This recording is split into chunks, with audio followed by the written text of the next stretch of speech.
So for me, I was able to understand really early and have the realization that there's no such thing as a bad situation.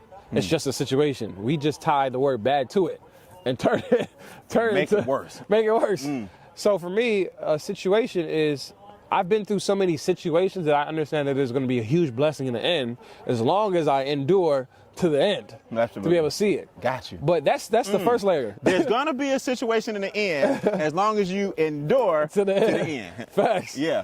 And one of the things for me is I've had so many experiences with this that the next level was understanding that the blessing was in the beginning. It's actually in the beginning through the entire process.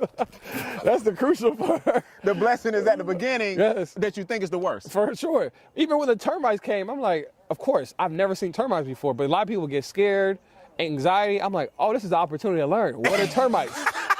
I've never seen a termite before. That's my mind. Right.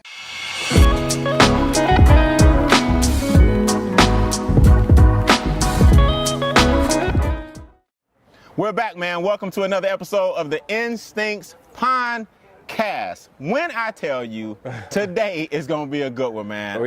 We here. We made it. A lot of things tried to stop us. I got CEO Matty J on the pond here at Bean Acres, and I can't believe it, man. First of all, I've been waiting on this one, man. Hey, I love it, man. I've been waiting on this one. I love the setup. I love the environment. Like, when people say the environment, they usually talk about the people.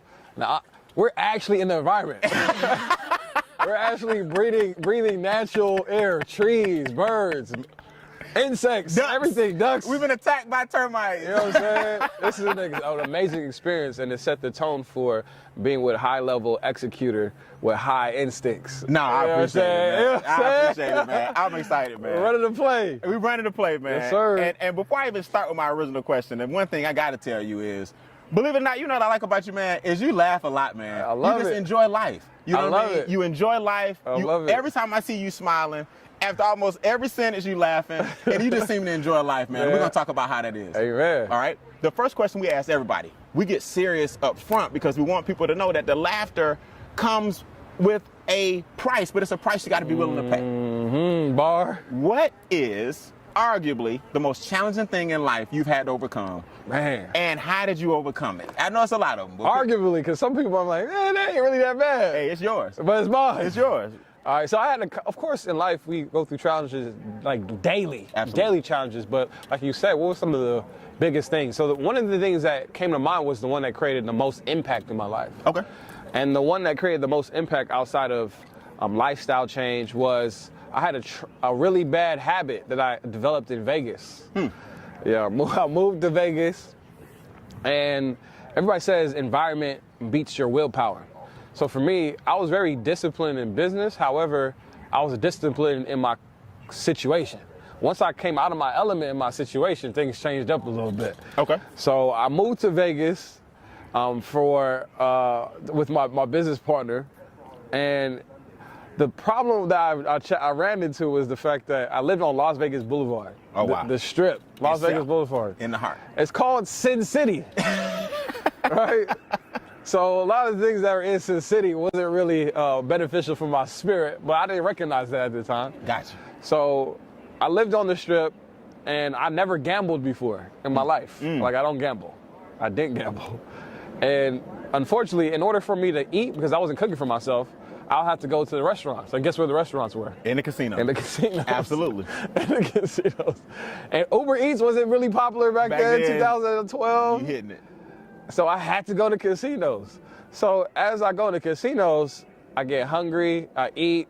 But then after I eat, I'm now hearing all the ding, ding, ding, ding, dings, all the signs. And I'm not realizing that everything that's in that casino is made for you to influence you to gamble. That's why it's there. That's why it's there. And I never realized that. I got attracted to Vegas because all the bright lights and the tall buildings and the entertainment. But all that is paid for through people who lost their money in gambling. I didn't realize that. That's crazy. Right. Especially as disciplined as you are now. Man. Yeah.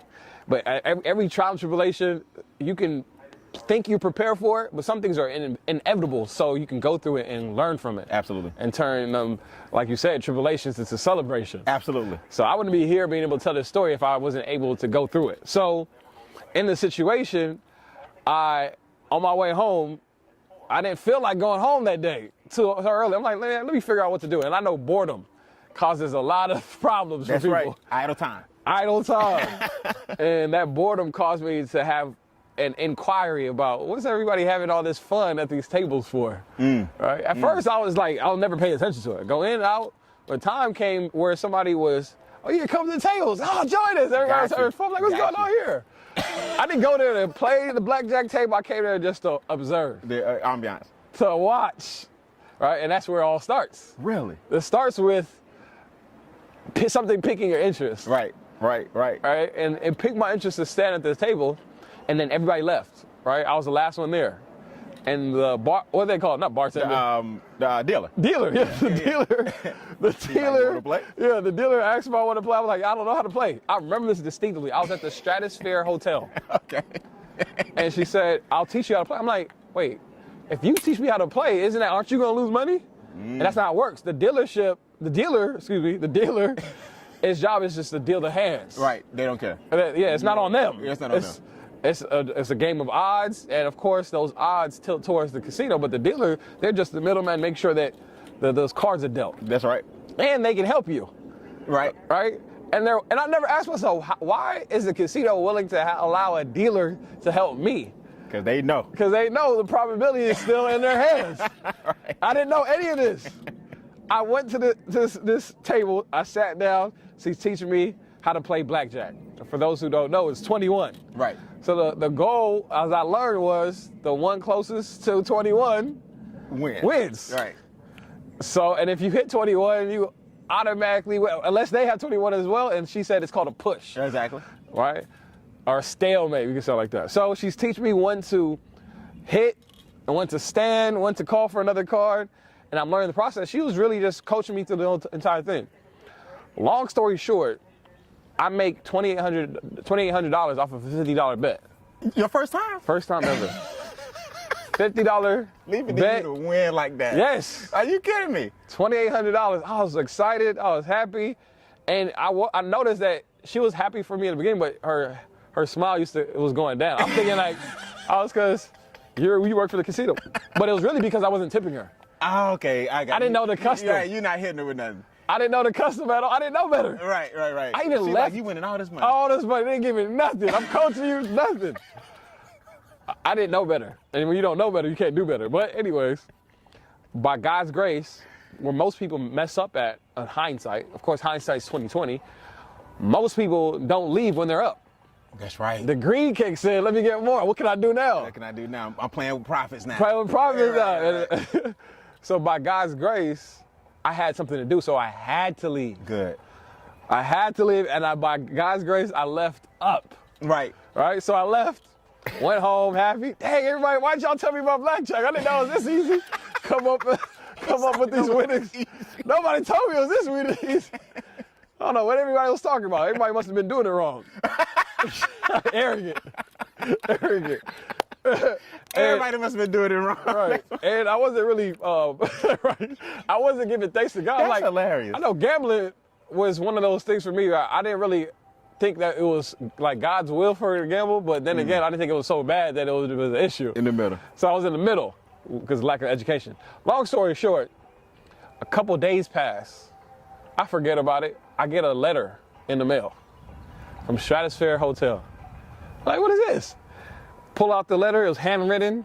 Mr. Matthew, I have a picture of it. I took a picture of it. I'm sure. Thank you so much for coming to our hotel. We want to comp you a free night stay, because some tickets to some of the events. Shows. I'm like, dang, I'm a VIP.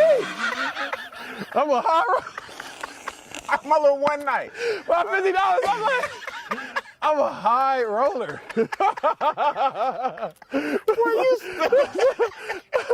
arrogant, ignorant. Anyway, so I was like, okay, dang, do they do this for everybody? All these $50.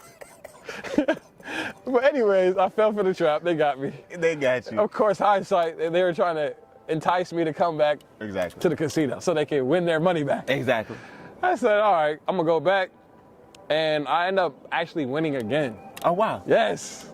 That's all you needed. They hooked me up with a player's card. They put my name in the system, number in the system. they want to keep tabs. But that's how they were able to get my address the first time. But now they're getting more details, like what type of drinks I liked.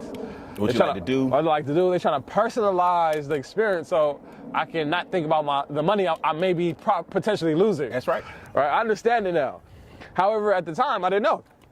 So, of course, the more consistent I am with going to the casino to gamble, the more I become a gambler. I'm now considered a gambler, so I'm now going to the casino more often than I need to. Now it wasn't a matter of I'm going here on leisure. I'm going here because I don't have anything else to do. Got you. I gotta go to the casino. And it wasn't about the money. I was making a lot of passive income with my brand. That's what brought you out there. Yes. Yeah, absolutely. Passive income, no problem. However, again, hindsight, I realized I was going to the casino as a place of, when I was stressed out on my business, I forgot what the term that people use. When I was stressed on my business, a coping mechanism. Coping mechanism, okay. Yeah. Okay. I go to the casino to cope. Got you. Right? The stress, relieve my stress. And they know that. Yeah. Oh my goodness. Long story short, I started losing. Losing so much so that even when I was winning, it was never good enough. Because you, in your mind, you're behind. Overall, you down. And you justify by saying, oh, I just made $10,000 yesterday. I'll just make it up again. Fail. It got so bad that I would usually go to the ATM to pull out money. So at that time, I can only pull out $500. I had 3 cards. I had my PayPal card and 2 of my Bank of America cards. So I can only pull out $1,500 total, right? At a time. So I'll pull out $1,500. I'll lose the $1,500. I'm like, dang, what can I do next? I gotta make my money back. Now you're getting creative. Doing this unnecessary creativity. Right. So they told me that they can front the money, just put it on credit. I'm like, yo, that's how they get you. That's how they get you. Now they give you advances to get. Advances. Oh yeah, just pay an extra 3%. We'll give you advance, no problem. Get out of here. I'm like, all right, bet, let's do it. And again, I'm justifying because I have the money. It's just I just can't pull it out. Right, you can't touch it. For the limits. Right. So I'll be in there, and this is when I realized how bad it was. I started to say, okay, maybe it's blackjack. Maybe I need to play something else. Oh man. Oh man. I love this story because this is probably how it happens to most people. But I thought this happened in movies only. I watch gambling movies. I'm like, why would you do that? That's stupid. Why would you? Now you acting it. That was me in real life, playing the leading role. So now I thought in my head, okay, let me just try a different game. That's why I went to roulette. I went to roulette. I went to the craps table. I'm like, dang, craps is too much going on. There's people in here yelling and lingo. I'm like, nah, it's too much for me. You got to be fast. I got to be something else. Did I lose or did I win? I don't. Yeah, right. That's why I knew it was bad. Yeah. When I didn't even know if I won or not. That's how I knew. I'm like, bring the money in. You don't want to be embarrassed. Like, wait. Everybody else is swollen. Craps is you got to be ready. You got to be ready and sharp. Super sharp. And they just throwing it out there, and I'm like, wait, is it landing where? You know how you know that's me? I know, I get it. Trust me. Bruh, I said, no, this ain't it. So, and I went to roulette. Roulette was too much of a chance. There wasn't really too much skill involved. Yeah. So I wanted a challenge. No, you can't make any decisions. Any really decisions. You can choose where you want the chip to be on, right. Black or red or a specific number, but it wasn't good enough for me. Right. So somebody said, oh, maybe you should try poker. Oh, wow. Yeah. So poker. So I realized that poker was something I was actually really interested in. The psychology behind it. Yeah. The challenges. Yeah, all those terminologies. Knowing what to do to either bet or fold or like, it was really interesting to me. It is. And the people, I'm not, now with poker, if anybody knows about poker, you're not being challenged by the casino. You're playing the players that are at the table. That's right. And the casino just gets a little cut, a rake every couple minutes or a couple hours. So I'm now playing amongst other people, challenging them on the game. So I really enjoyed it. I enjoyed it so, this is how I knew it got bad. I enjoyed it so well that one day I'll go in the casino in the morning, and it got so bad, I'll leave, and guess what happened? It'll be the morning again. And I didn't realize. Just like that. That's how real. Yeah, they got no windows and all that on purpose. It'll be 3 o'clock in the morning, 4 o'clock. I'm like, whoa. You've been here all day. Didn't eat.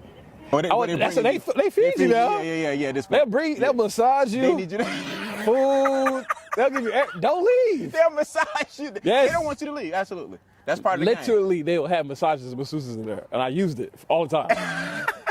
I'll be there all day and not even realizing it. And all that money that I used to make with my business, now I'm actually neglecting it. Gotcha. I'm neglecting my business. Get out of here.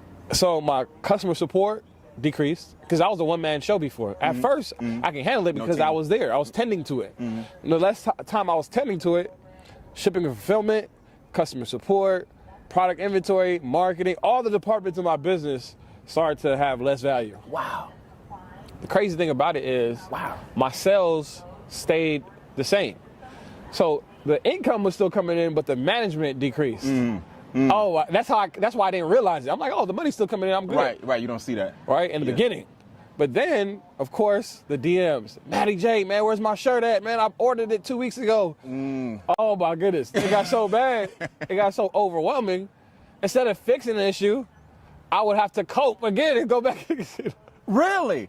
Okay, yeah, okay. No, that's a good point. Oh, that's a good, hold on, man. That's a good point. That's a good point. Yeet. The problem takes you back to having to cope again at the casino as opposed to fixing the problem. You're like, oh my goodness, my business is fleggling. Let me go gamble. Yes. Okay, got it. I got it. And I see how this happens to a lot of people in their life. So this is how it really got bad. To the point where, again, even if I did make money, it was never enough because I would make more money in my business, and making $500 in a poker table wasn't a lot. Like, what? Yeah. Let me keep playing. Right. But $500 actually is a lot.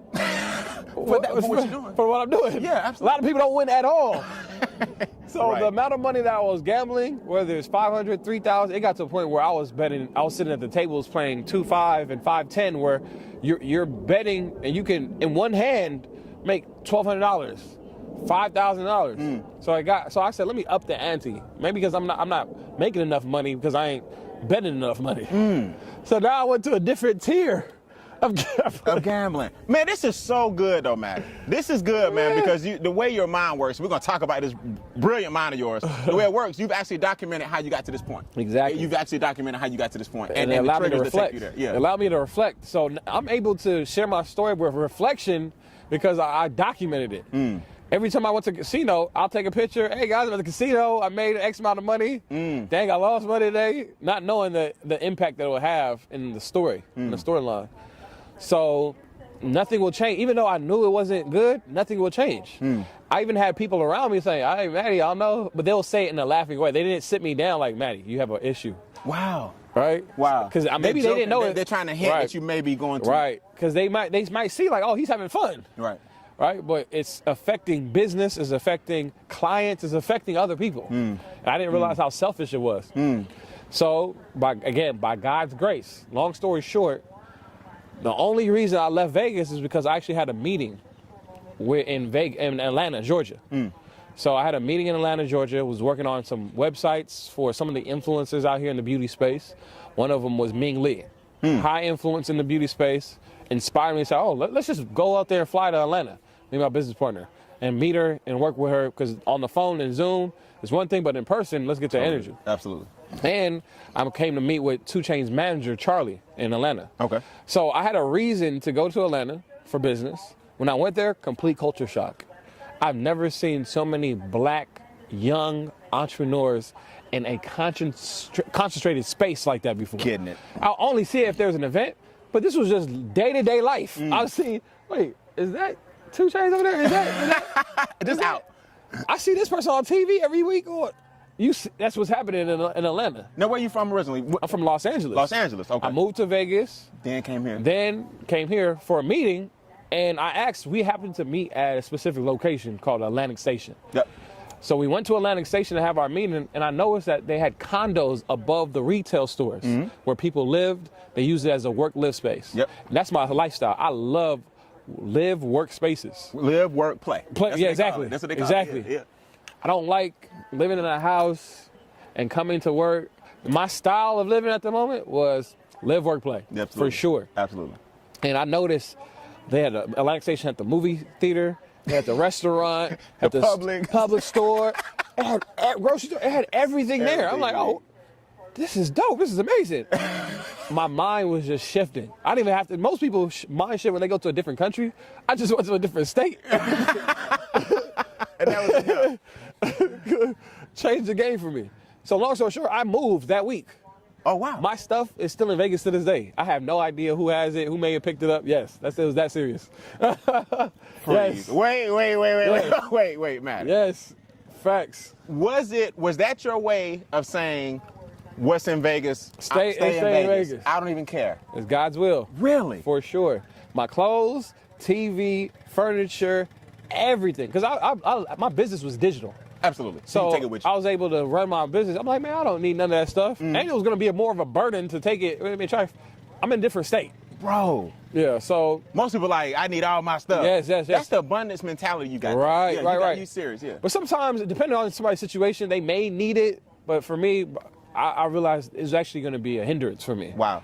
That's deep. And all I had to do was reflect and really analyze that. A lot of people forget the analyzation. They just start moving and get blown by the wind. So I said, okay, this is an opportunity to reset. And the moment I changed my environment, I changed my life. I no longer had the casinos, because there's no casinos in Georgia. Absolutely. There's the nearby, you got to go to Florida or North Carolina, South Carolina. But in Atlanta, immediate. Nothing. I'm like, I have no reason because there's nothing here. No enticement. No enticement. Right. But here's the messed up part. Oh my goodness. Challenge. Because this is all based off of the questions challenge. Yeah. I had more challenges. So somebody said, hey, you can play poker on your phone. Oh, come on. They introduced it to the digital Somebody gave me the app, man. Because I still found fulfillment, but luckily there wasn't money involved. I wasn't that bad where I'm going to start putting money. The debit card on file. Right, on file. Before like actual gambling. But here's how they get you with a WSOP app, the poker app. You pay for fake chips, right? To keep playing, to get access to certain types of you still got to pay for it. Like kind of like Candy Crush. Yes, exactly. Yeah. They got me. I'll spend like $50 here, $10 here, or $1 here. I'm like, whoa, what am I doing, man? Let me stop. So I had to even get off of that. I'm like, this is too much. Let me delete this app. I deleted the app. It's chasing you. Right. I realized what made me stop. There's two things. The first thing was you need to find other coping mechanisms, other things that brought happiness. Because the reason why I was playing poker is because it brought happiness. And I enjoyed it. Got you. But is poker the only thing that brings enjoyment to life? No. So I need to identify and make a list. What brings happiness to my life? And then choose which one I'm going to partake in. Absolutely. And if I focus on the other ones, I'll no longer have any time for the poker.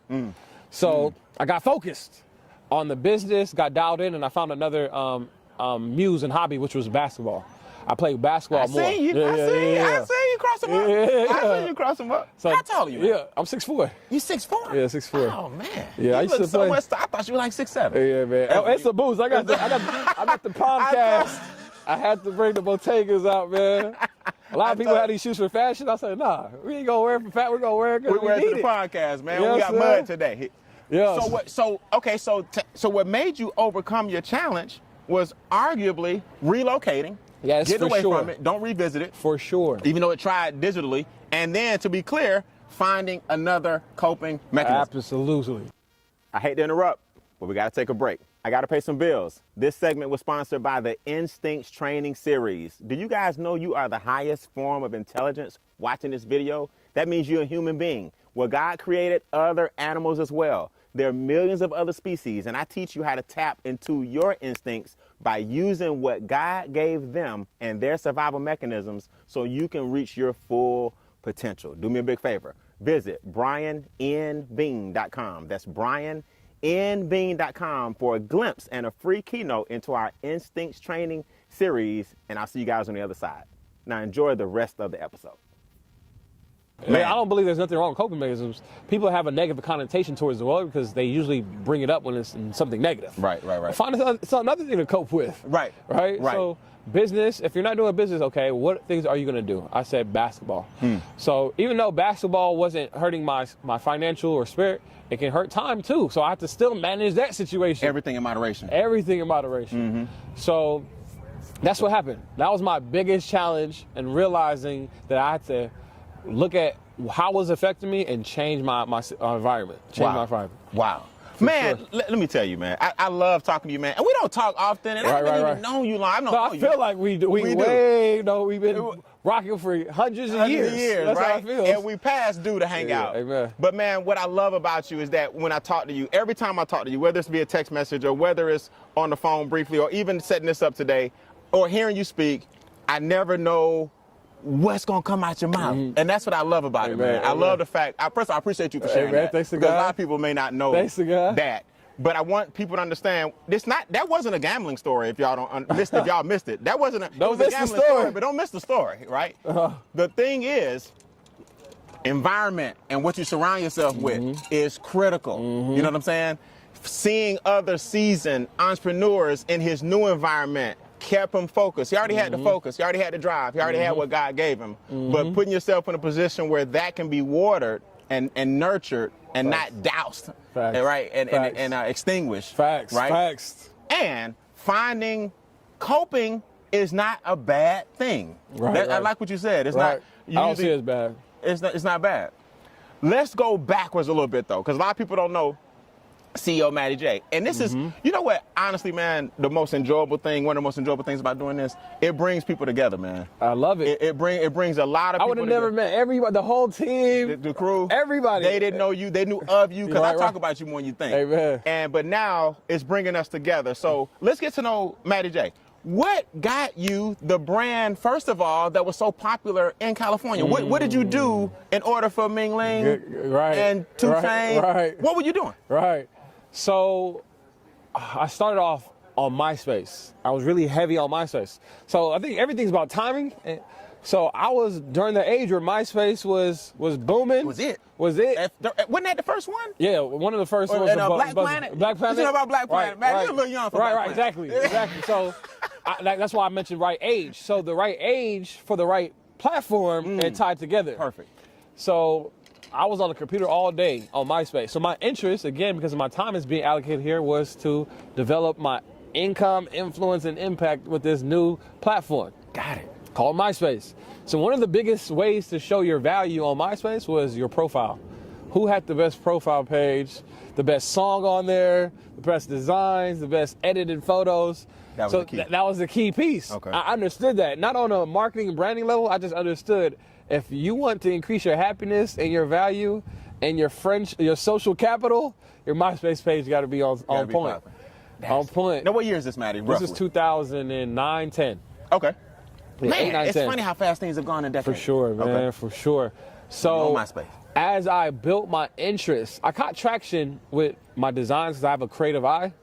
However, there's a website called freemyspacetemplates.com that allowed you to go there, copy the HTML code, and MySpace was interesting about MySpace. It allowed you to get in the back end. Yeah, and it did. Code your own platform. Your own stuff, absolutely. Customize, Customize it. They'll never let you do that now. Man, play around. They'll give you a set template, change the name, that's it. That's it. They gave you back-end access to customize your profile. And through that, I learned the skill. I learned how to design and code through MySpace. Really? Yes, sir. I learned, because I was in the back, I'm like, what's all this? HREF and brackets and equal signs. You learned HTML code? Yes, through MySpace. Wow. So, because when I used to copy and paste the code from the website, I'll look at it and I'll realize I wanted it to be blue instead of red. So I'll go in there and change the hex code. And as I was changing and manipulating the code, I started to understand the language better. Get out of here, man. Because code is just a language. It's computer language. Right. So as I developed my skills there, people start to see, dang, Matty J. Well, my name at that time, I used to go by Candy Man. I used to sell candy in high school. Yeah. So you've been entrepreneur from jump. Yeah, since 2005. Candyman back then. Candyman. So they say, yo, Candyman, how do you make your MySpace profile like this? So I now can offer my services and get paid for it. So that's what I ended up doing. I started selling designs, soliciting my service, and then this is how I built a relationship with celebrities. I would offer my services for free to them as long as they allowed me to have my MySpace tag on their page. Really? Yes. So celebs would use you at the time to basically do what would be now considered the social media content for MySpace. Exactly. Okay. Exactly. Okay. And I didn't know all this at the time. I was just running the play. I didn't understand, but hindsight is 20/20. Absolutely. So I'm getting a lot of traction. I end up doing mixtape covers and designs and graphics for Gucci Man, Waka Flocka, Soulja Boy. And me doing mixtapes for Soulja Boy, he was dropping the mixtape every week. Like, yeah, the boy is incredible, man. Right. People say what they want. He's incredible. Right. He's really ahead of his time. Ahead of time. So YG, Travis Porter, I was doing some of their work behind the scenes, and it allowed me to build my own brand, my own value. Wow. And that's how I started getting into the website development scene. So with Ming Lee, we were helping her with her Shopify store. Okay. Yeah, helping her with her e-commerce store. And that's how I got to Atlanta. But it started from me developing skills way back when I was when I was 18 in 2008. You know what I like about you, man, is even the little issues we've had here. You know, y'all don't know we were under a termite attack earlier. Termite attacks. We got umbrellas that fell behind us. The wind almost took my tiger. You seem to just go with it, man. You flow with it. And in business, I've heard a lot of your interviews, especially your first Turo story. Oh, yeah. With the Corvette. Oh, my God. You seem to really just flow with it. For sure. Talk to the entrepreneurs about knowing that challenges are going to come, but how you just navigate. How you navigate, yeah. For sure. The importance of that in business. That's a good question. So for me, I was able to understand really early and have the realization that there's no such thing as a bad situation. It's just a situation. We just tie the word bad to it and make it worse. So for me, a situation is, I've been through so many situations that I understand that there's going to be a huge blessing in the end, as long as I endure to the end. Absolutely. To be able to see it. Got you. But that's the first layer. There's going to be a situation in the end as long as you endure to the end. Facts. Yeah. And one of the things for me is I've had so many experiences with this that the next level was understand that the blessing was in the beginning. It's actually in the beginning through the entire process. That's the crucial part. The blessing is at the beginning that you think is the worst. For sure. Even when the termites came, I'm like, of course, I've never seen termites before, but a lot of people get scared, anxiety. I'm like, oh, this is the opportunity to learn. What are termites? I've never seen a termite before. That's my mind. Right. Now, let me qualify this real quick, because this is what's going to trip you out. I didn't know they flew either. Let's be crystal clear. We had a big storm here in Atlanta. Stuff is everywhere. There's some wood over there that when I hear termites, I think about eating your house up. Right. Ant version. Right. Apparently, they transform and fly. So a bunch of termites flew at us during the shoot, and we had to kill them. So you looked at that as, oh my God. This is a lesson. This is a training lesson. We're in the environment. Exactly. What do you expect in the environment? We're outside in the beautiful air, man. What do you expect? There's wood. Termites like wood. I'm gonna see some termites. I'm glad I didn't have a guest today that was like, oh my God. Oh, wait. We're gonna play that game. We ain't gonna play that game. We're gonna play that game, man. So flow with it, basically. Yeah, flow with it. Understand the blessing. Ask yourself, why is this happening, and how can it benefit you? It's one of the key questions that you should ask consciously, and if you do it consistent enough, it'll be a subconscious thing. Right? It's very subconscious. So for a lot of people, when they see me, like, why are you laughing through this? Because I understand the blessing. 100%. I understand the blessing. So that's how I navigate. So even my businesses, if my car lot was to burn down right now, if somebody was stealing something, oh, Matty's on the podcast, let's go rob him right now. If anything happened, I know that there's a blessing in it. Matty, that is so difficult. For sure. Yeah, but you've gotten to that point. Of course. Know what? You've lived long enough and had enough life experiences to know that it's never as bad as it seems. Right. But you got to live long enough and have enough experiences to know that ain't gonna kill. Exactly. Yeah, that's good, man. Everybody on this earth has been through something. We all overcame it, but a lot of us forget that we overcame those things. Somebody can't pay their rent, they start tripping like, yeah, I can't pay my rent. It's happened to you before. How did you get over it last time? It's probably not the first time. Right. It's not the first time it's happening to you. Right. So why are we tripping so bad? Right. We magnify things. We magnify. We make, like you said, we make problems worse than what they need to be. And that fundamental truth for me has made my life a lot easier, peaceful. And again, of course, you don't want just the things to happen because you're being naive. You want to make sure that things are either preventable. Yeah, exactly. So my framework is some things are preventable, inevitable, and fixable. That's my framework.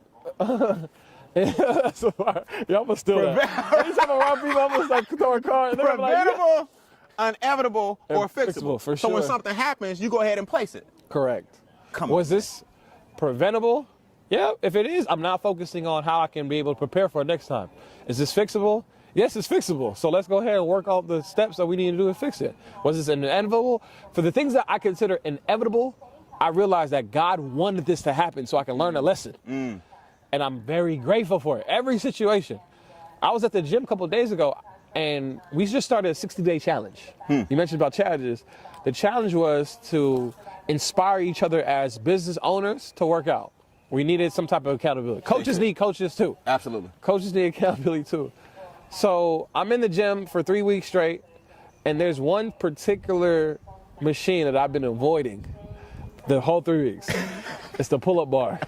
Oh, God. I'm like, man. Don't tell me that. See, I think that thing's serious. The pull-up bar, I said, man, I'll do the bench, I'll do all this stuff. That pull-up bar, nah.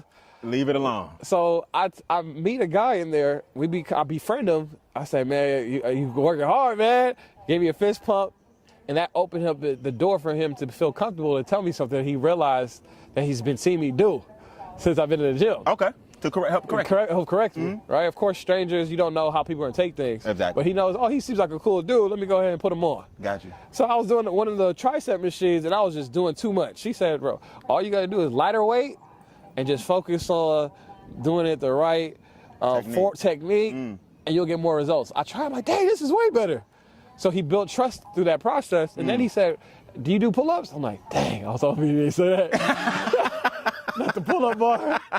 And he saw, and I'm transparent. I was like, man, I ain't gonna lie, I've been avoiding this pull-up bar, but I do need some help. So what do you suggest? He said, fundamentals. Focus first on not pulling yourself up, but holding yourself at the position that you are. I was like, oh, dang, that makes sense. So I hopped up there and held myself up. I'm like, oh, this is not as bad as I thought. But because I didn't know all the proper techniques, I wasn't breathing. And he noticed I was shaking because I wasn't breathing properly. So he said, just come down. One of the most important things as you do workouts is proper breathing. That's right? a must. You're stopping oxygen from flowing through your body. Absolutely. So he told me that. I said, oh, that makes sense. So I got back up and I was breathing properly. It was way easier. I would think that the second time I go up is going to be harder than the first time because I exerted my energy during the first process. Burning it out, yeah. But I'm actually there stronger, more comfortable than the first time because I used the proper technique. Dope. So I realized through that situation that I had proper mentorship, coaching, training at that very moment. I was willing to humble myself to listen. Be a good student. And it was a game changer. And I didn't look at that situation just for physical. I'm also thinking spiritual because in church, we learned that studying the Bible is eating, preaching is exercise, and praying is breathing. And I'm like, trigger, breathing. And we learned that already. And so I realized my prayer wasn't as contrite as it needs to be and consistent as it needs to be. Right. And through that workout session, I'm like, dang, that's why I'm struggling with a lot of things that I may not need to be struggling with because I'm not praying enough. Oh, wow. I'm relying on my own expense and my own strength. And it tied that physical situation of breathe to pray more.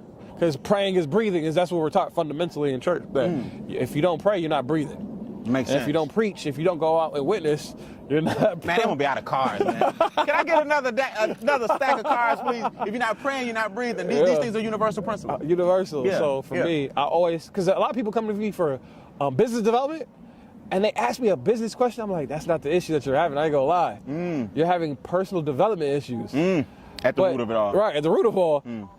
But I come to realize as I study the Bible and go to church more actively, it's not even just personal development, it's spiritual development. So there's no business development without personal development, and I believe there's no personal development without spiritual development. So having that framework allowed me to connect things at a holistic level and really kill things at its root.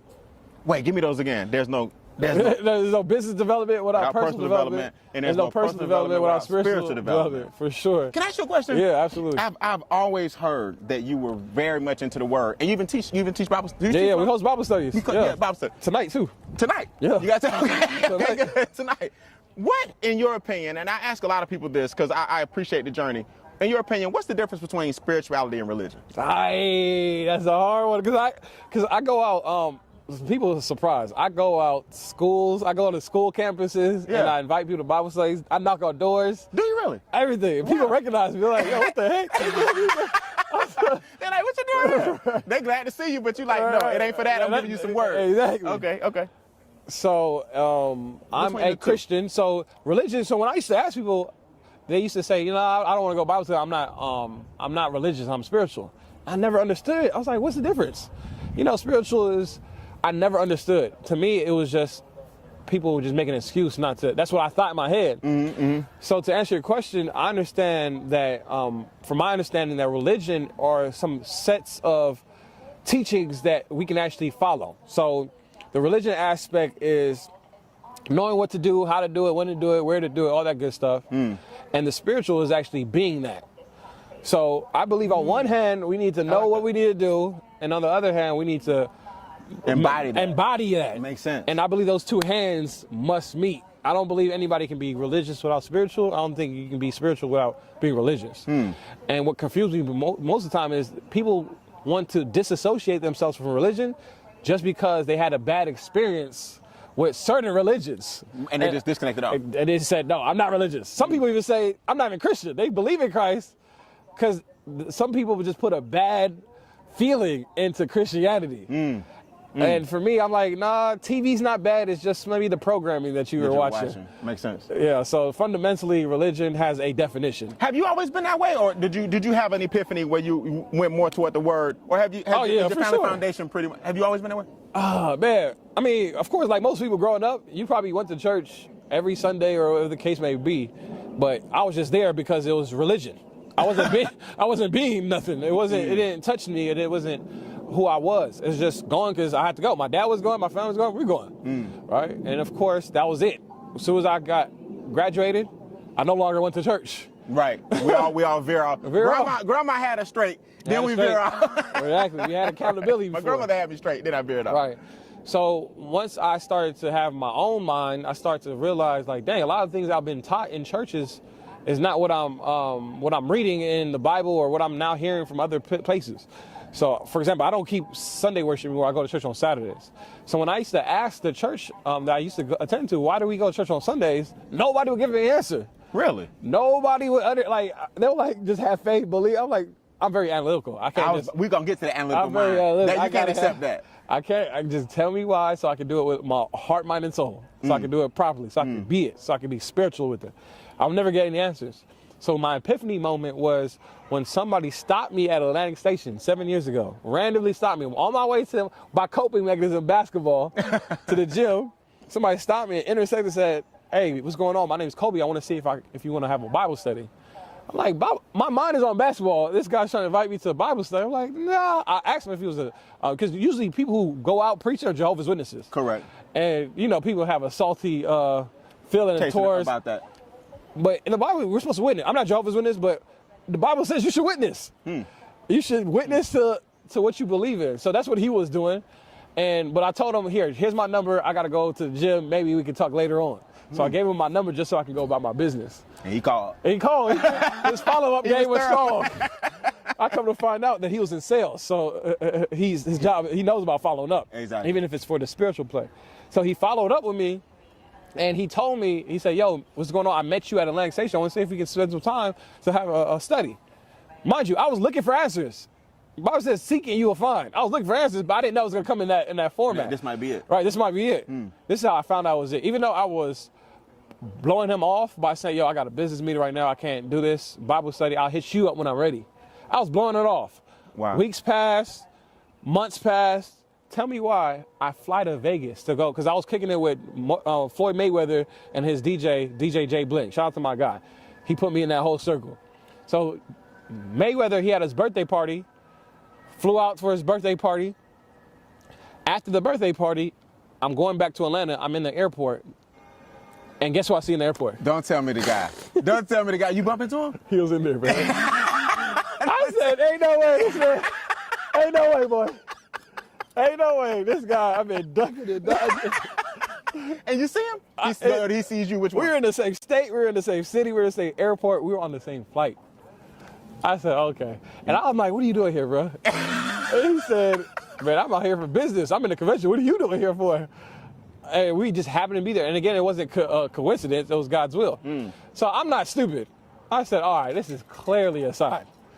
So I told him, when we get back to Atlanta, we're going to have this Bible study. And that's what we did. Okay. Tell me why every question I ever asked in church, this man was able to, there you go, using the Bible. I said, don't tell me nothing outside this Bible or use historical facts or scientific proven things. I need the holistic evidence. Right? And he was able to, it wasn't coming out of his own word. He was just showing me. Right. Like, show me. And that's what I needed. I'm like, dang, man. I was mind blown. Wow. Mind blown. Well, listen, first of all, can I just make you a regular on the show? I got so much to ask you. We can go on for days. I got to just make, there's certain people that do a podcast, I do a podcast, and they just have people coming back. You got to be one of my comebacks. Hey, let's run the play. But until then, man, we got to talk about documenting the process, and we got to talk about your business, Turo, and the whole nine. Yeah, for sure. But let me tell you, man, I got to brag on you, because you ain't going to brag on yourself. I got to brag on you. Man. When I saw you speak, shout out to David Shans. We were at my brother David Shans. We go to the same church too. Absolutely, yeah. Yeah, that's right. That's right. They don't take calls on Saturday. Yeah. I don't think he does. No. Saturday, yeah. So, I saw you at a content creation workshop. Okay. Yep.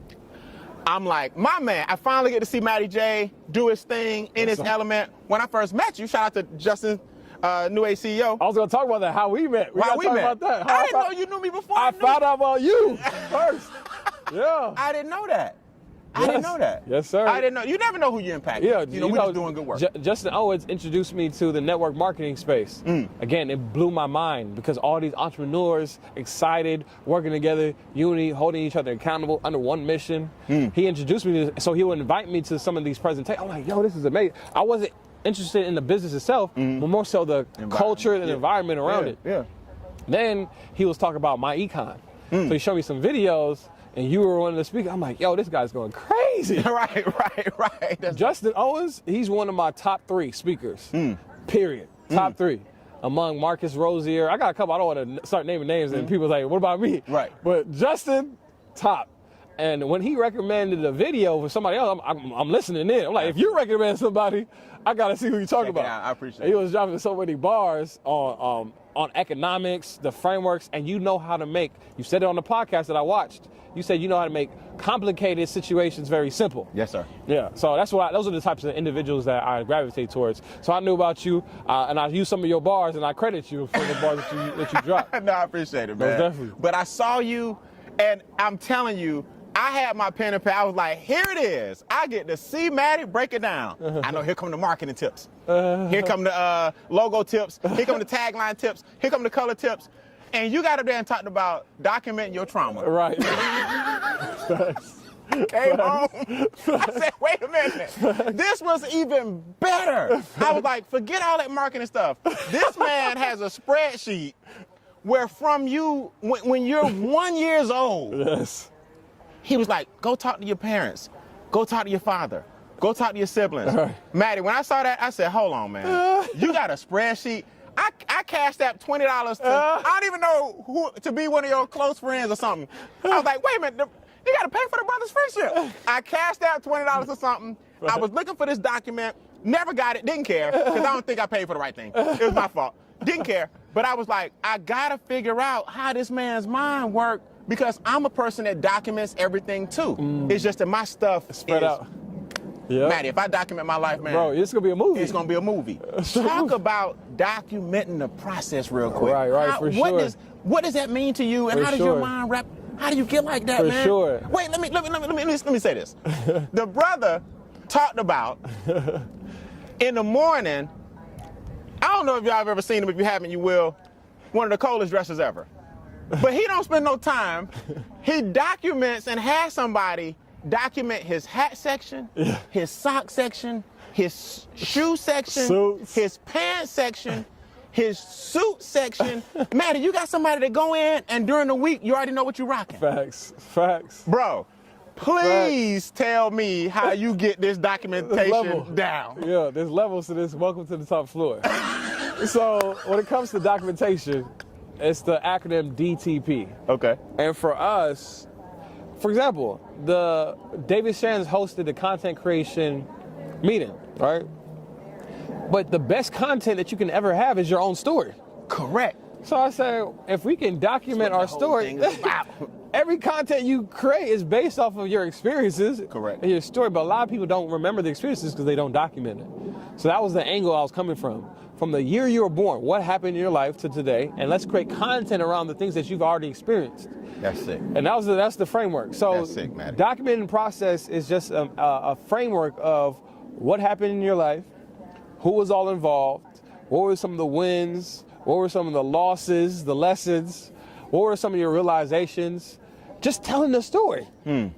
And by telling the story, not only are you allowing somebody else to know who you are and what you do and how you do it, but you yourself get to know yourself more, and which allows us to have more self-awareness. And through self-awareness, we have self-reflection. And self-reflection, we'll be able to identify our strengths, weaknesses, and opportunities for growth.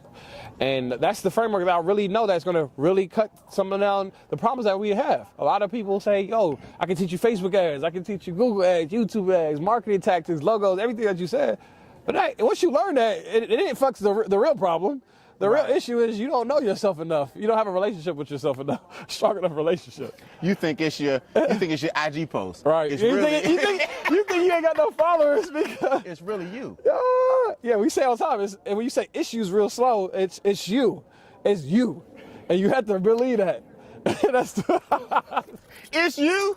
Are you kidding me? It's you. It's you. Now look, as a speaker, I heard a lot of stuff. I've never heard it's you. It's you. Now, I don't know if I'm slow. Yeah. And you're in the space. You heard all the top speakers. I've never heard it's you. I'm surprised nobody really says that enough. I love that. I'm going to give you credit all the way through. All right, man. Yeah, so I don't need the credit, though. God came through with that play. Absolutely. Yeah, for sure. So it's basically you identifying, document the process, is helping people also identify how the things they've been through have affected them? Exactly, 100%. And when we do something successful, whether you consider it big or small, people are going to be inspired and motivated by it. They're going to ask, yo, how did you do that? And a lot of people don't have the answer for them because they don't know the answer, because they didn't document their process. When you document how you did it, you'll be able to simply share, oh, these are the steps I took. And that makes the process create more impact. And the more impact you create is the more income you can generate. And I 100% believe that. A lot of people want some more income. They ain't trying to create enough impact. Impact. I love that. I love how you reverse engineer it. For sure. That's what it was. You reverse engineered. Let's talk about that. Hold on, free. Hey, I need all y'all to come hear this, man. Everybody come over here. This next section, all y'all. Pull up. Get your sofas. This is my son and his crew. What's up? What's up, y'all? Hey. Hey, what's up, Ray? Who the young ladies who you got with you? Hey, Naya. Hey. What's up, D? Hey, y'all I want y'all to hear this. Grab those 4 things. I want y'all to sit right here and listen to this man. This is gonna be good. That's a bar. Yeah, for sure. That's how you're supposed to run that play. Because I'm about to go into some stuff now that y'all need to hear. You're gonna watch this replay anyway. So to document the process, is there a spreadsheet, a course, or a website? If so, I need to get it myself. For sure. I love that concept. For sure. So we have a framework. So I believe when you hear information, usually when I share, it's more in the philosophy term of me making sure everybody understands the philosophy behind documenting the process. Okay. Before you can run the play, you have to believe the play. Absolutely. And understand the play. But then now it's time to get activated. So I have a framework.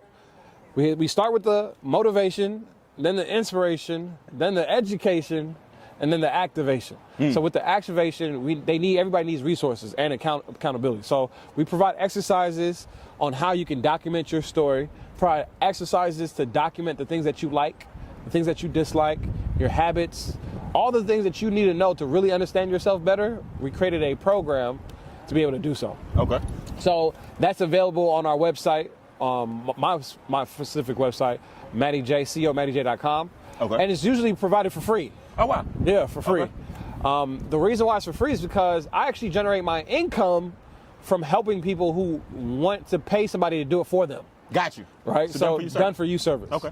So as you know, the framework is either you do it yourself, or you do it with somebody, or you pay somebody to do it for you. Makes sense. So I really enjoy the done for you to get paid, but the do it yourself, I have plenty of resources where people can actually document their story themselves. I would love that, man. Absolutely. I would love that. I'm definitely going that way. So that's on your website. Yeah. Give it again People usually text me for it. So I have a phone number. Okay. The phone number is 404-905-1580. If you text EPD to that number, you'll get access to that document. Okay. And EPD stands for extract, package, and deliver. That's our framework. Okay. Yeah. Extract, package, and deliver. EPD. EPD. Yeah. So we'll put that number in the captions for everybody so you can get that, and that'll give them access to it if they want to do it themselves. Exactly. All right.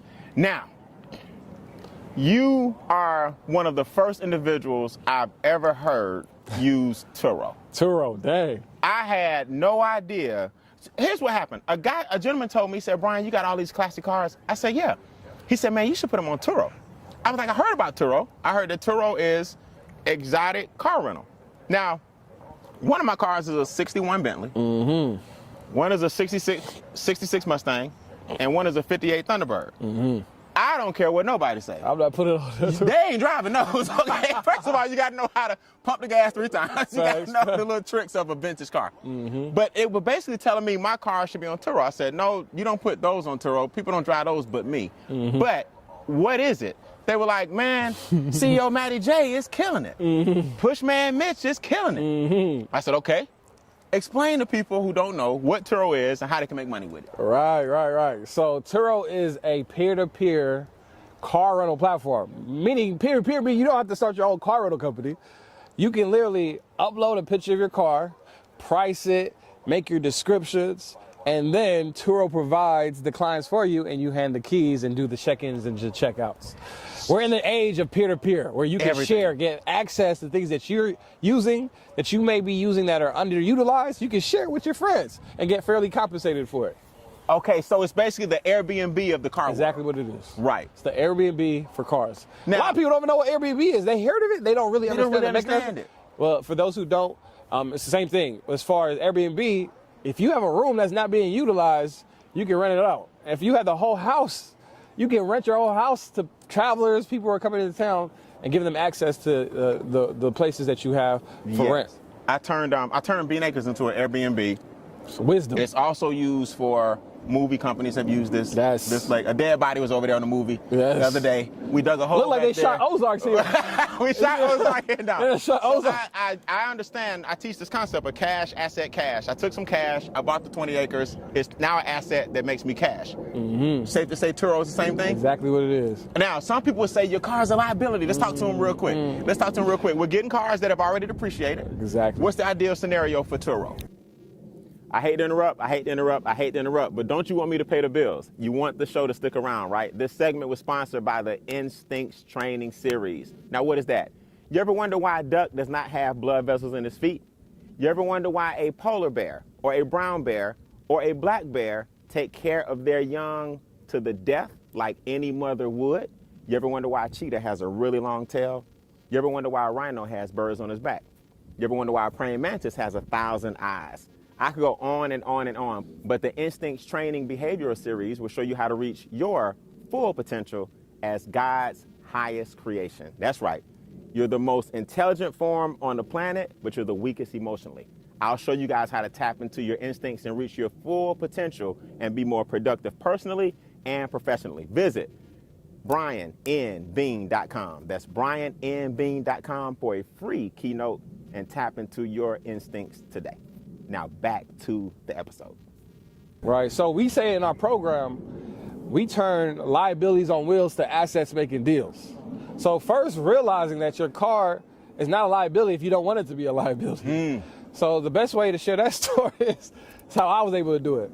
So my first car ever was my Tesla Model S. Okay. I had my car, but the issue was because I lived in Atlantic Station, I didn't need to drive my car as often as most people did. Yeah, you walking around. I'm walking around. Yeah. And I work from home. My home office, where I live, play, and work, I didn't have to go anywhere. So the car's sitting, basically. The car is basically sitting. So I have a car that costs me $900 a month, insurance, another $300. So I'm paying $1,200 a month for a car, which now people consider a liability, right? In the economics terms, it's really a depreciating asset. right? But I call it liability because money is coming out, it's not coming in. It's not coming in. I never really understood depreciating asset. Yes. If you really think about it, Right. to me it's an oxymoron. That's how I felt. I never understood That's the how I term felt. depreciating asset. That's I'm how like, I no, felt. a depreciating asset is not an asset. Right. It's a liability. That's how I felt. But cars make people feel better when they call them That's probably why depreciating assets. That's probably why they Don't fall for that one. Don't fall for the play. Far for me on that. I'm about to start throwing. There you go. Make it 2-1-2. It's a liability. So we turn it into an asset. Yes, Okay. for sure. I'm gonna start saying that to people because Yeah. that's how I believe. That's how I felt, but I didn't feel like everybody wanted. But the more people say that, that's Don't how make it goes. sense. It's oxymoron. For sure, for sure. So how'd you flip it? You got the Tesla. So I had a Tesla, and I said to myself, look, and I was inspired. I was listening to Dave Ramsey. He was really focusing on, look, you can't have all these debt and liabilities. So somebody put me on that. But as an entrepreneur, a lot of his framework didn't apply to me, and I understood that.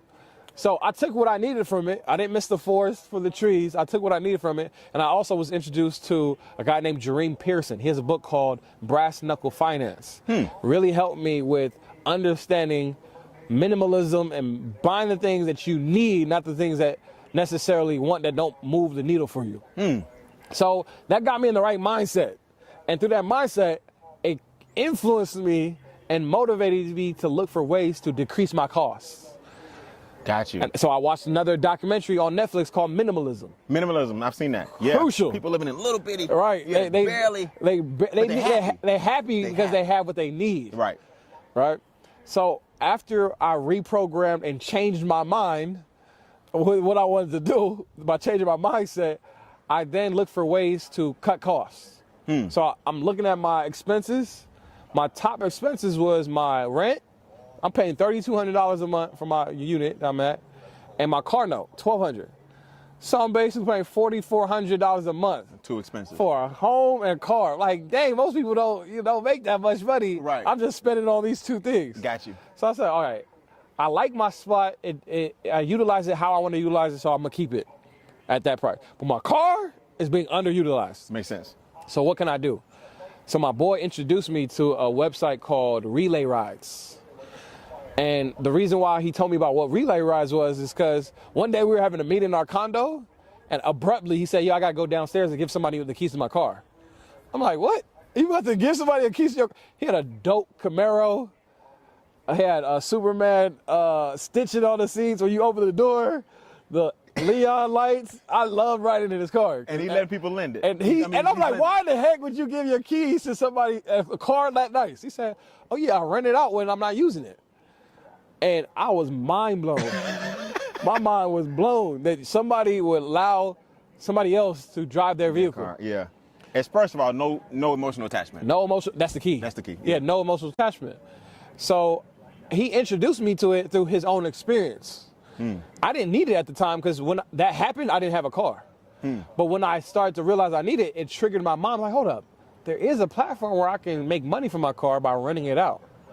And forgot what it was called, but I went on there. I remember Relay Rides, it wouldn't pop up. It's because Relay Rides changed its name to Turo. And I realized it's the same company. Okay, got you. It's like, got it. That's I found it.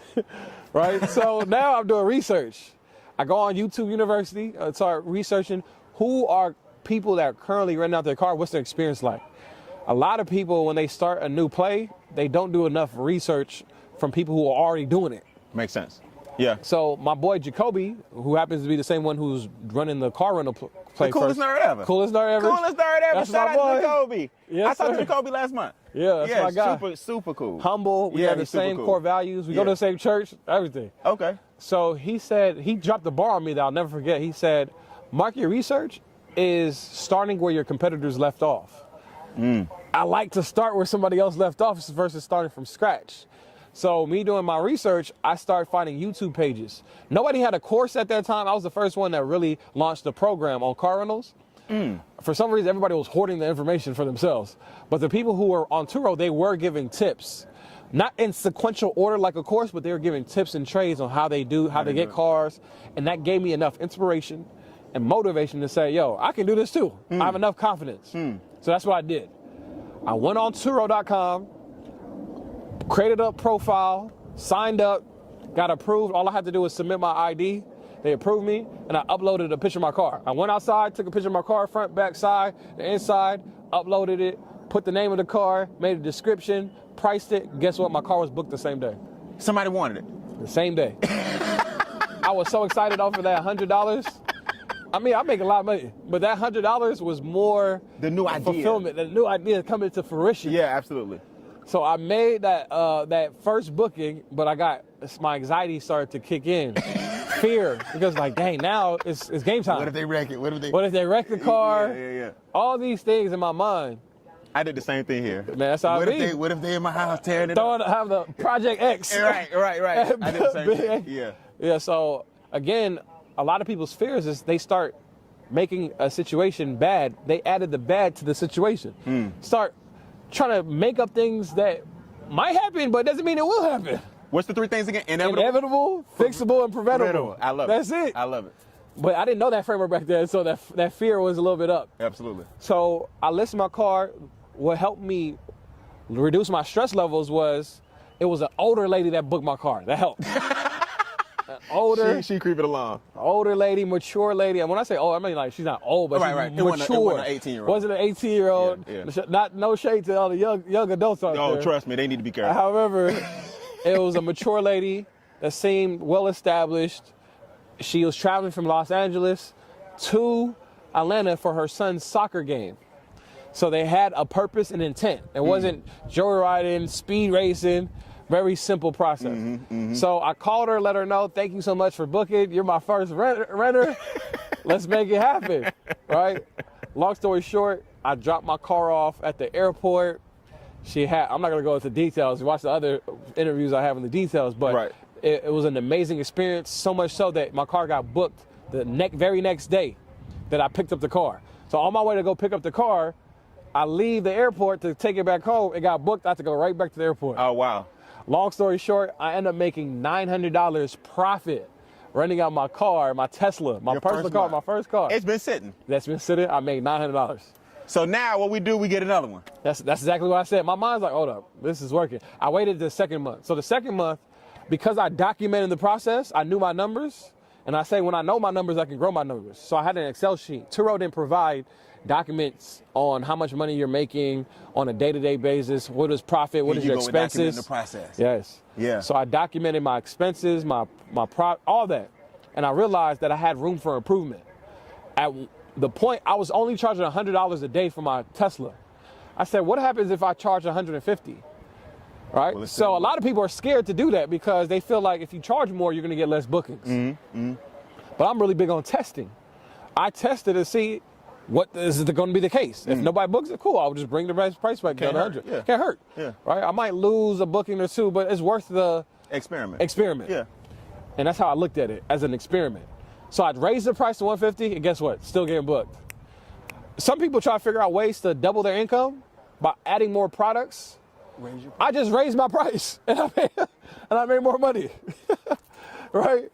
Not only that, that's a good one right there. That's a good one. That must mean you said something serious. Yeah, that's a play. So you raised the price. Yeah, and not only that, the first months, my renters put 3,000 miles on my car. I'm like, I don't know if this car gonna last. Now your anxiety kicking back in. Yeah. Challenge. We got a challenge, but again, it's like we can figure something out. So I reduced the amount of miles that you could drive the car. Oh, okay.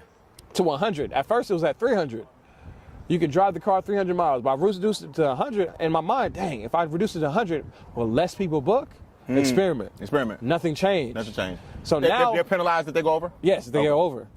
So now I'm putting less wear and tear on the car and charging more. And I realized that I can charge extras for having the car already pre-charged. Because it's a Tesla. It's a Tesla. Having extra services added. So I went from $900 a month profit the first month, and I made $2,700 profit the next month. From $900 to $2,700, huge difference. I might need to go in and get in the game. You know what I'm saying? I know real estate property, no shade to my real estate investors. I know rental properties that don't make $2,700 a month. Right, oh, for sure. So in my mind, I'm like, oh yeah, this is crazy. I might need to go and get in the game. I might have to get another car, and that's what I did. intentionally got so now as opposed to you realizing you got a liability making money, now you're going out buying them for that reason. Yes. What's the next 3 cars you got? So I ended up getting 2 more cars. I went to Gravity Auto and I picked up a Mercedes-Benz C300 and a Maserati Ghibli, both 3 years old. So you're going high end. Yes. Medium. Luxury. Luxury. Because I wasn't leveraging, I was doing this business not for income, because I already had a business. I wanted to leverage relationships. And I wanted to create a case study that anybody can do this. Because I knew I was going to teach this program in the beginning. So I need to make sure all my things are documented and I'm doing things that are marketable. I wanted to have cars that people will pique their interest. Absolutely. Right? So I got my first 2 cars and I leveraged my credit to do so. I had a good credit. Solid credit. My first car ever, I had to co-sign. Even though I had a good credit, I had no car history. Right, they need that. So my wife, that's the beautiful thing about having partners. Hey. My wife was able to co-sign the vehicle for me. Okay. And we were able to acquire my Tesla, and then I didn't need a co-signer anymore for my second, because I have history. Wow. Second and third car. I instantly threw them things on Turo. Booked again. Booked again. Book. Unfortunately, just like in anything happens, some things are inevitable. I rented out my car, somebody totaled my car. Which one? My Maserati. Out of there. Get out. Yeah, but no emotional attachment. No, I wasn't stressed. Right. I knew that there's insurance. Turo provides insurance. Long story short, they pay me out. I now have a paid off car on my credit. Oh yeah, that helps. That helped me. That's the blessing. You got to be there for the blessing. The blessing comes at the beginning. Yes. Yeah, absolutely. Yes. Absolutely. So a lot of people in the car rental space, when there's a total accident, it might be a good thing. They're like, oh yeah, my car's totaled. I can be able to have a paid off car. Right. I can win from this. Right. So that's what happened. My credit score went up, and I was able to get another car.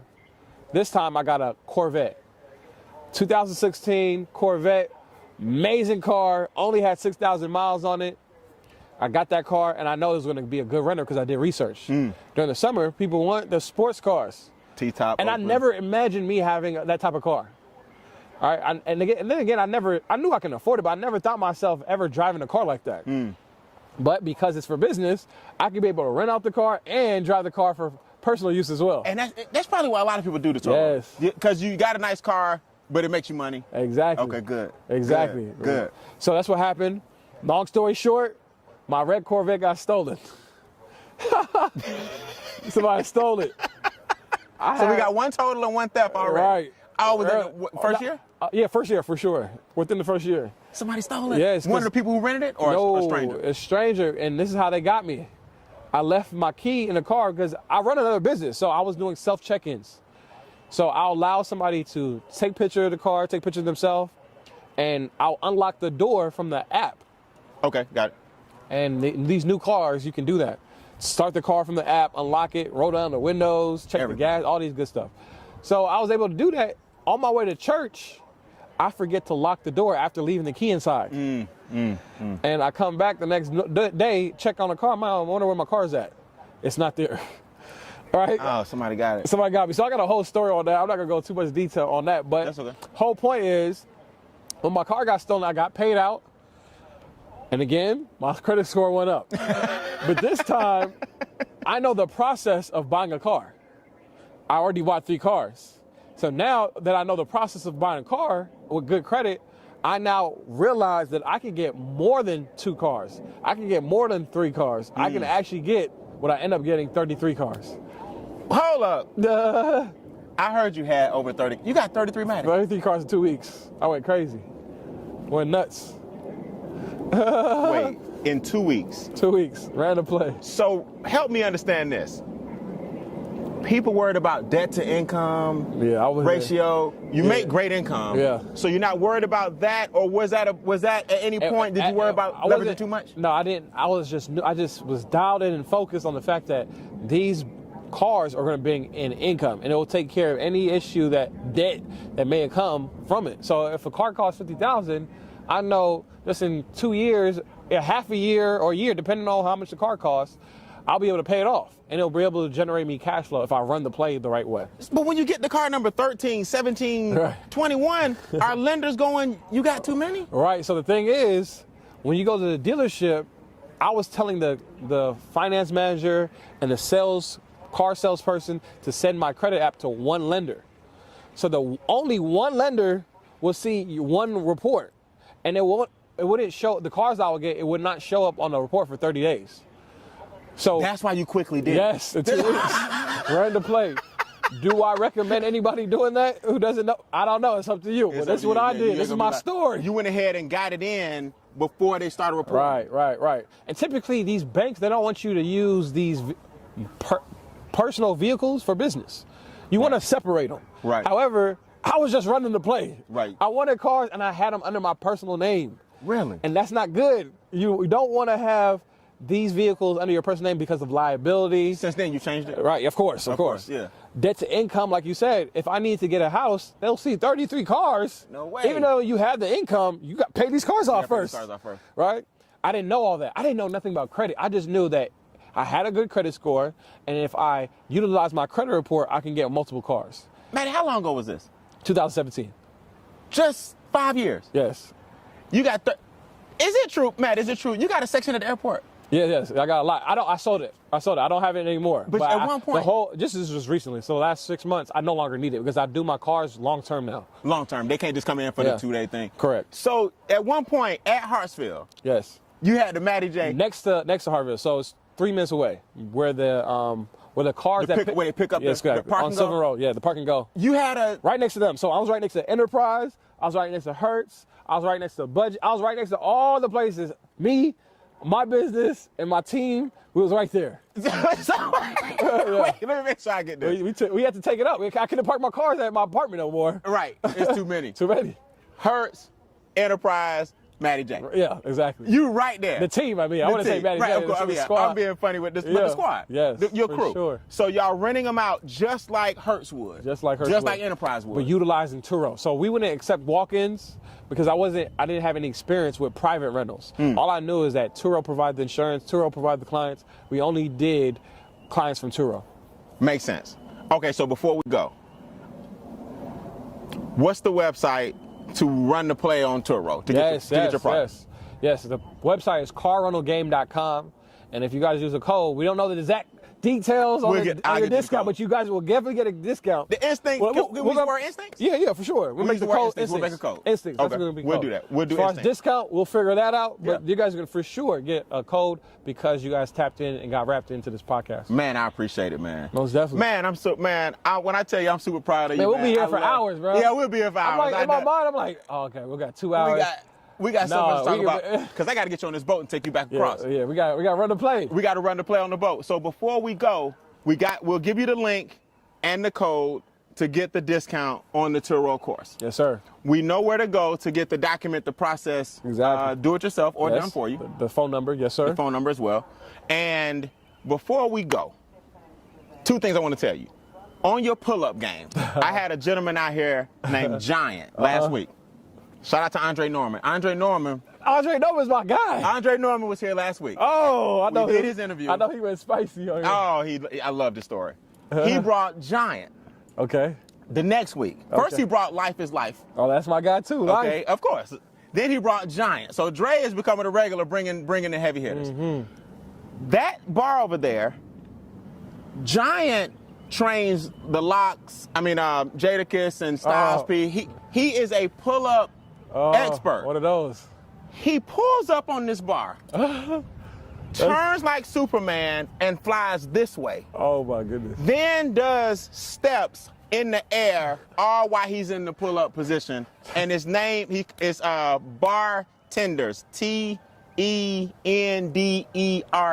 Bartenders. That makes sense. I'll put it in the caption. Go check him out. I want brothers that know each other. Y'all need to work together. Yeah, you putting me on. I'm putting you on. The other That's crazy. Yeah, you got to see that. The other thing, before we go, what animal, this is the closing question, do you relate to the most and why here at the podcast? That's a very, very hard question. However, I'm really spiritual and we host Bible studies. And in the Bible, Christ likens the children to lambs. So I realized that, I'm like, dang, why do I want to be a bear or everybody wants to be a lion? All these different tigers, exotic, they're mighty, strong, ambitious, they represent pride, power, all these things. But I'm like, a sheep and a lamb, I'm like, why did Christ say we should be like lambs? I have to investigate the matter, understand the matter. And I realized it's because lambs have a characteristic. Their eyes aren't really good. Their eyesight is garbage, right? And because their eyesight is garbage, they have to rely on listening really well to their shepherd. So I realized that everything I do in my life, I need to have some type of source. Not a resource, I need a source. So God is my source, and I need to make sure that I'm always in a humble position, and I'm always humbling myself to always understand what the next play is that God's gonna give me. So a sheep and a lamb, everybody wants to be the goat. You know what I'm saying? And you are that, but I love your humility. I want to be the sheep that follows the lamb wherever he goes. I love that, man. I love it. That's the best analogy I've heard in a long time with these animals, man. Appreciate that. I agree. I appreciate it, man. Well, listen. This episode, of course, was sponsored by Monetize Your Message. We believe that your story belongs to you, but your message belongs to the world, man. Amen. This is CEO Matty J. Check out the comments under the YouTube section. Check out the comments on IG. Check out his links. We'll get you the discount code so you can get access to all of his courses. It's my honor, man. Hey, I want to talk about relationships and business. You got to come back. Man, we got to bring the young lady up. We got to talk about. You know me. I got to tell you about y'all. Have you been on B Acres? Y'all need to come through. Y'all need to come through, man. ASAP. Hey, this is CEO Matty J, man. We appreciate it. It's a great day to change lives. Hey. It, let's go.